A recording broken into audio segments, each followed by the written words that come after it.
I alluded to this in an earlier video where I made a sketch on how overpriced GW products really are, but now I'm making a top 6 list. Here we go.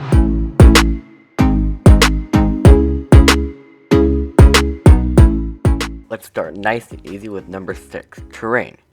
For some of these terrain items you might see, you might cross your minds that these are only expensive, not hugely overpriced, until you see this. This is Middle Earth terrain. It costs $60. I could make this in an hour for maybe $5, and it would be custom to my likings. There's a few others like this, but they're not quite as bad. Just make this yourself. You'll save time and money. You probably won't save time, but you'll save a lot of money. I guess this is what happens when you play a dying game. Number 5, dice. Some good price dice look good, but are not really practical. Then there's some that look bad and are not practical at all. The Lumith Realm Lords dice are so not practical, and they look terrible. It looks like one of those drums you see. If you like these dice, good for you. I hope that is an unpopular opinion, because I don't want GW to make any more dice that look like this. There are plenty of other bad ones. Let's go into number 4. Most of the minis. Yeah, this is a really bad answer, but if you don't agree with me, GW brainwashed you.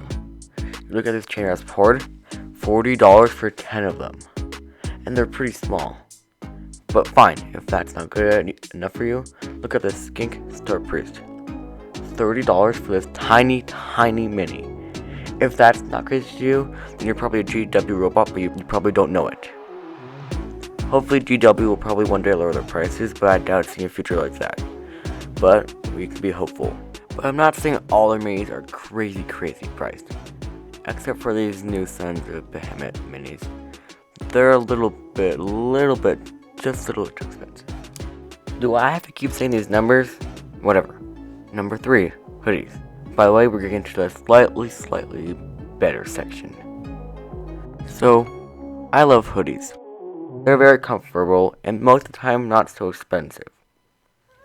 Until you see this. $45. I could buy 3 cheap ones for the price of this one Games Workshop hoodie. Some of these hoodies are just lazy. It looks like a PNG image just pasted onto it with some added checker marks.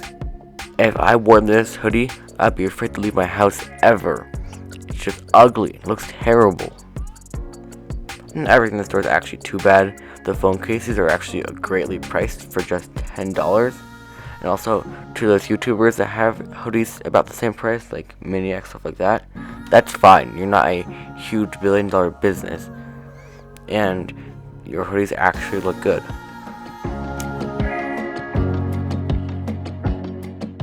So close. Number 2, books. Unless you live under a rock, you probably know that the books in our hobby are very expensive, whether it's Warhammer or in D&D or in other games like this. According to the series, which I forgot the name of, but I would recommend you watch, link below, they said if you want to just start playing 40k, you need $150 worth of books. For an Age of Sigmar Battle Tome, there goes $40. Don't get me wrong, these books are really nice and the artwork is amazing. Sometimes I'm trying to look stuff up and I get caught up in the artwork. We all just wish that these books would be a little bit cheaper. And finally, number 1 is pallet paper. Have you ever thought, why would I spend $10 on a wet pallet that literally lasts me my whole life? Or I could spend $10 for pallet paper that would last me a week. Unless you're Duncan Rhodes and you use a plate, buy the $11 wet pallet. There's nothing better about pallet paper, but we'll go into it anyway. Let's go down the list. Number 1, usability. Fine, this is the only thing I think the pallet paper wins in. The pallet paper is fairly usable, and the wet palette can be a pain a lot. But if it's way better quality, then why would it matter? That which leads us into number 2, quality. I have to give this to the wet palette. Duh. I've never used palette paper, but I can tell you that it is not even close to as good. I bet even Duncan agrees and he uses a plate. And the third and final thing is price. We don't even have to get into this one. The wet palette will still save you boatloads of money. And that's it. I honestly can't think of a single reason to buy this. If you can, comment down below.